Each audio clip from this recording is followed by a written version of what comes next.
Welcome to lesson 10, Monday 14th of July 2008. Yesterday, lesson 9, I had something wrote here that was incorrect. It was talking about this A here, and I'd put this A below middle C, so I've corrected that because it should have been the A above middle C. It's known as concert pitch. When you've got a group of musicians working together, they will all set their A above middle C, known as concert pitch. So they're all basically in concert together.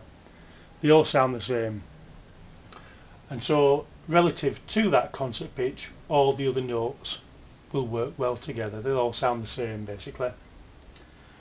Now today what I want to cover, if you start on the piano or a keyboard and you work from the left to the right, you go higher in pitch, as we spoke about in previous lesson. Conversely, if you come from the right to the left, you go lower in pitch. When you're pressing these keys, you hear the sound, but clearly you don't see the sound.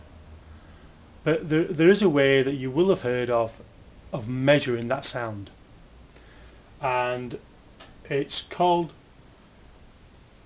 well, it's measuring frequencies, but it's called the sound waves. And I've drawn a picture here of sound waves all attached together as like one string.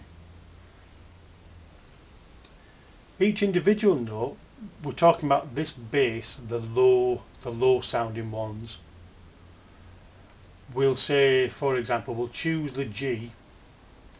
When you press the G, it doesn't give this pattern that gets closer and closer. It just gives a fixed wave like that.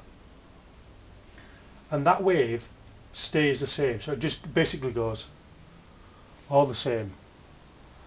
From there to there, from the top of the wave to the top of the next wave is exactly the same measure in length, in frequency. The further you go up here, we can choose, we'll choose this D round here somewhere. The distance between the top of that wave and the next one will be shorter than this G, but again it will be fixed, and if you could see it travelling, it would be like this, all the same size, but you're going to get a lot more of them because they seem to be concertinaed together, more waves squashed together at this end. If you could see that, I've drawn it on here. I've just put treble. Okay, it's not such a good drawing, but the point I'm making is, if this is here, the D for example, the measure from here to here, and from here to here, from here to here, they're all the same length. But what we do, if this is the fixed point, and these waves are travelling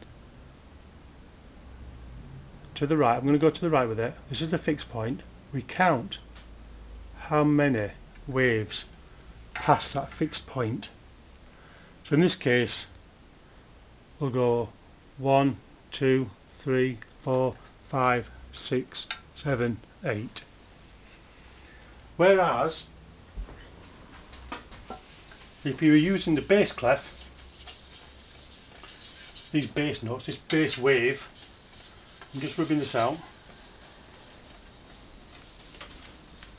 So we got a lot of waves past there.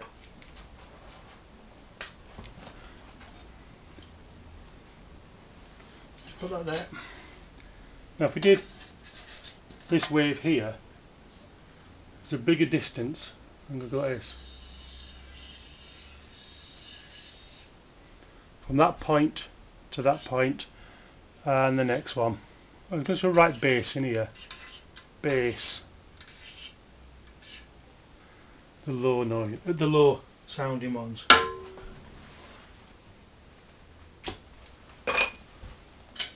Okay, let's do it again. The fixed point, we'll see how many waves pass this time. 1, 2.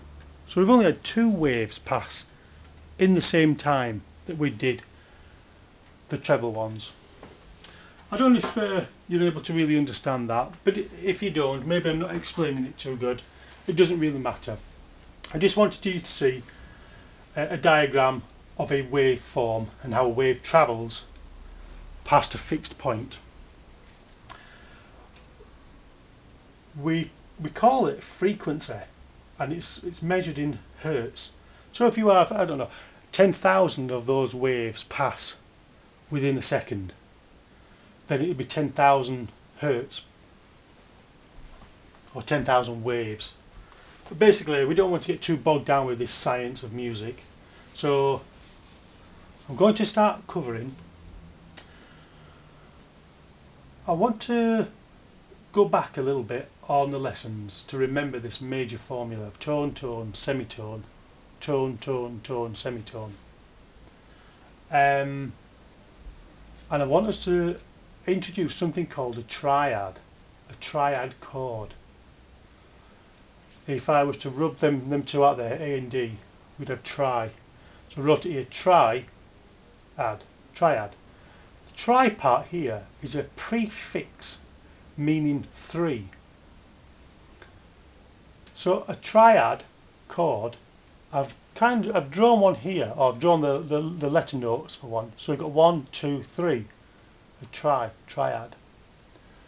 For those who really want to know, measuring the waveform frequency for C is 261, 329.6, 392 for the G. All these waveforms interact well together, they all sound well together. It's a bit scientific, whatever. We'll go maybe cover that again later on. Let's have a look. This middle C, just out of interest, again is the 261 Hertz, middle C of your piano. What I want to get to now, at long last, is talking about, let's rub this out for starters. I want to start talking about chords, chord formation, because that's what it's all about.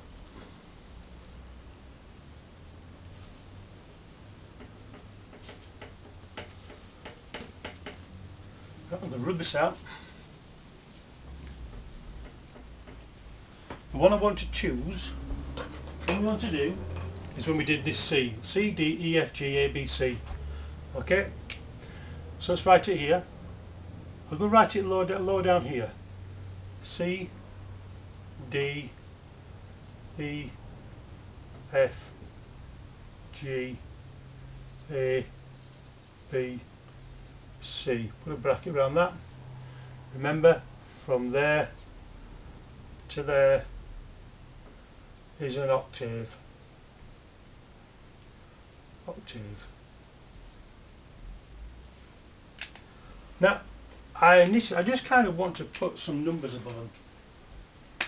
I'm going to write them. I should have wrote them here where I've put octave. In fact, I will. I'll still write them here. I'm going to rub octave out. So just remember that it's just an octave.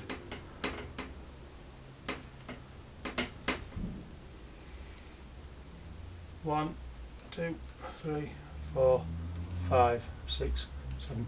I want you to do this. Every time you do this with these, I want you to write this number underneath. That number is the major, well, the major numbers. But anyway, we'll come again to that. Above here, alphabetically, in fact, let me just write here. I want to put 1, 2, 3, 4, 5. Can't go any higher. Next time we cover it, I'll go higher. I want you to put alphabetically. I want you to go vertical. We've gone horizontal.